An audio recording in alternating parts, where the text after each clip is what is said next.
When you made that first special in 2009, the audience reaction and the 12 million people that tuned in on night one, how did you feel all that and take all of that in?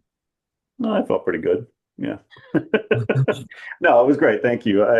Stevie and I worked really hard on that, and it was a really great opportunity that we had at the studio to do something that that Disney feature, Walt Disney Animation Studios now had never done, which is to create, a holiday special. And it was a high bar we set for ourselves. We really wanted to strive for something that could sort of humbly sit on the shelf with some of those classics that we loved as kids ourselves, like Rudolph the Red-Nosed Reindeer and How the Grinch Stole Christmas, the Chuck Jones animated version, and of course Charlie Brown Christmas. And as the gold standards, we thought, okay, well, that's a good goal to set for ourselves. And we really love developing that world and those characters. Tell me about wanting to jump into other days on the calendar with this gang.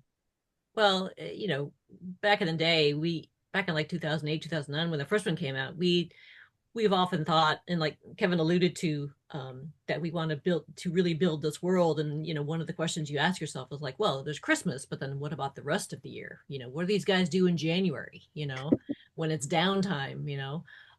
So that's why we thought like, well, maybe they go on a tropical vacation. That's something that's completely opposite of where they're living, the rest 24/7, the rest of the year. So we had the idea for them going to a tropical island back then, Wow. just to kind of, yeah, just kind of flesh it out. And also, Kevin has alluded to the fact that we've been on a couple of Disney cruises, member cruises in the past, where we've premiered Naughty versus Nice, and also for Olaf's Frozen Adventure that we also co-directed. So we had this idea in our head, like this would be an awesome thing for the elves to do right after Christmas, is to be able to go to some tropical island and to see them in a completely different element was something we always thought would be great.